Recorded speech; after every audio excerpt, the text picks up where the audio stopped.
Hey guys, how's it going? Well, I just got this progress report for you. This is the XTVA, and I got the platform that goes to it, and this is going to be my test platform because really, you know, when it goes to mounting these in a vehicle, I'm not really into that. If I got a VHF with a remote head, I might. But this unit, I have to thank Jared so much for all the help and all the advice he's given me, and for tossing me this mic, HMN 1090B. This is the Palm mic. It's a brand new mic. Jared, I tell you, you are just #1 in my book. I just can't thank you enough for that. It does come with a hang-up clip and the accessories for it. It's going to be a real nice build. It's not going to be easy, but I didn't want to have the radio sitting, you know, just down like this. And so the alternative was this padded surface with a speaker embedded into it. Now I've got the speakers, but this has a built-in speaker. Kit number is HLN 6042A, and basically what this is just a dang, I dinged that up, darn it. It's just a little platform for it, and it does have the Molex connector here that will hook this in. It has a couple holes here that I could use for mounting holes, but as you look at this padded surface is real nice because it protects the radio's base, which, you know, matters to me. It may not matter to a lot of people, but it matters to me. But as you can tell here, this just slides in, and check that out. You know, it's a perfect mounting base for an XTL. And I think it's going to be a very, very good build. It's not going to be easy because this is all uncharted territory. This is an S-split XTL. And like I said, I've got the 05 head coming in with a bridge. I don't know if I need the bridge. I believe that actually that has it in there, but I haven't taken this head apart because I need to actually go through this unit from top to bottom and run it through the CPS, do all that, make sure the things, you know, everything it should be before I start really going through and converting the unit over to an XTL 5000. But the head bridge I've got on the way. I've got the antenna. I went with the Larson magnetic mount base with an NMO. It's a tri-band antenna, and I got that through Wiscom. And the reason I got tri-band was because I wanted VHF, UHF through the whole spectrum, and 800 megahertz, because the XTLs that I'm going to be getting are going to be very as to band split. So I really needed a tri-band antenna. They're not that much. You can look at the ones on eBay, and believe me, I've done a lot of research on them. But if you go to Wiscom, it's really, I think they're about 27 bucks for tri-band antenna, and then I think it's about, I don't know, it was about 65 for the whole antenna, you know, 12 foot cable, like I'm, you know, gonna need a 12-foot cable. But this mic's just beautiful. Thank you so much, Jared. All the help you've given me, I just can't thank you enough. I kind of had wasn't sure exactly how this plugs in. I've had the programming cable on this. I'll show you the programming cable while I'm at it, if I do have enough space on this card. If I don't, sorry. But hey, you want videos? You got them.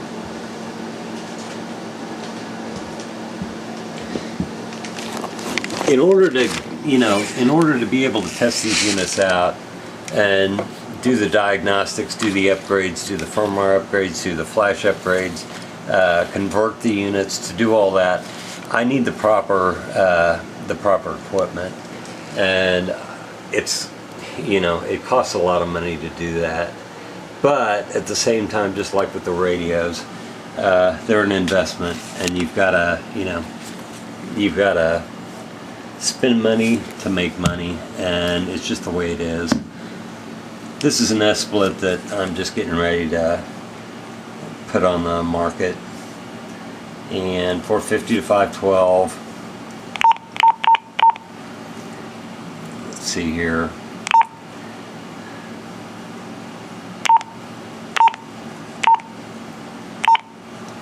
Goes all the way up to 520, no problem. Let me see, what was it set at? 4625, 62500.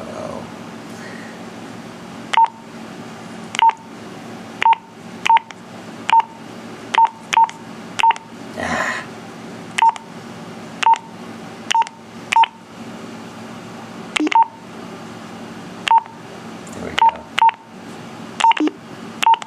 Darn fingers.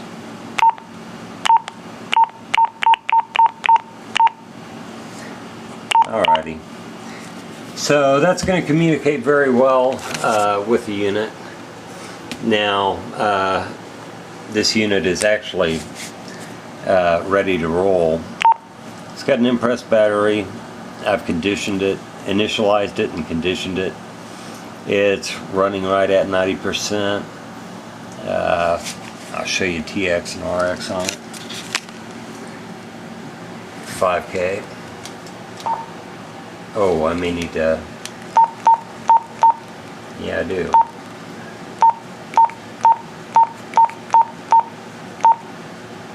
One second.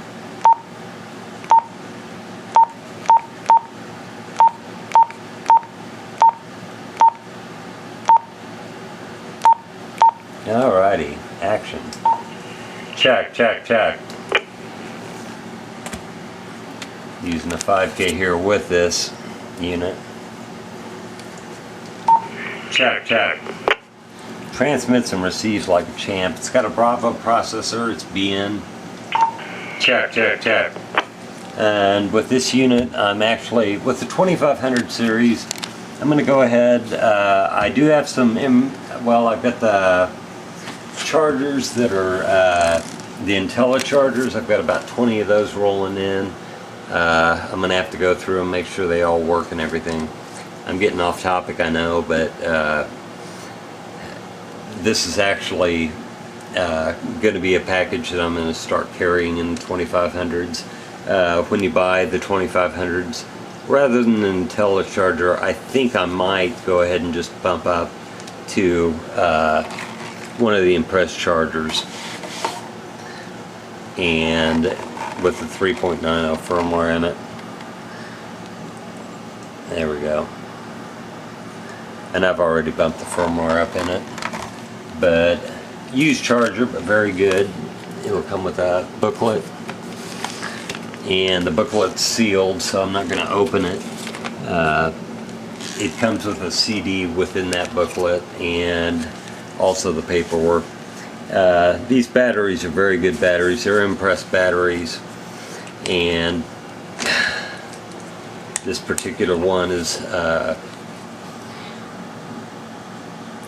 kit number NTN 9266 or NTN 9858C.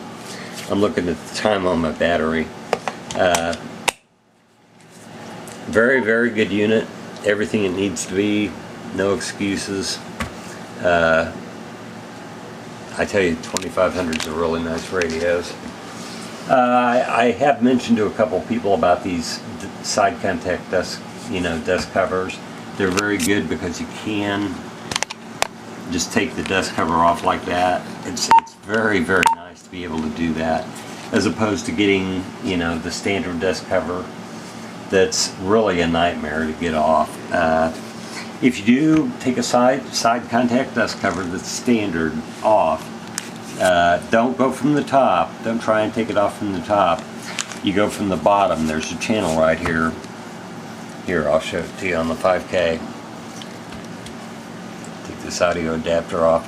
I use these audio adapters, and I highly suggest these actually over the dust covers. They're not that much more. But don't try and take a side contact dust cover off that's standard from the top. You'll damage this. And sometimes I've seen cases where, you know, a beautiful brand new housing will be broken because somebody actually took the thing off wrong. My radios all come with a owner's manual on CD, so it kind of goes through this. Motorola foolishly suggests that you slide a screwdriver into this to pop that cover off. Yeah, it works, but at the same time, if you don't have a screwdriver with a protective coating on it, you're going to damage this part right here, and they don't mention that. And not only that, it's just not a good way to take it off. Side contact dust covers right at this point right here have an opening. You slide your motor tool in. Believe me, if this camera goes off, sorry. But you slide your motor tool in right about this position. You hold it up to the light, and you can see a little space in here. Slide your motor tool in, pop it off, and every time you'll have a good experience with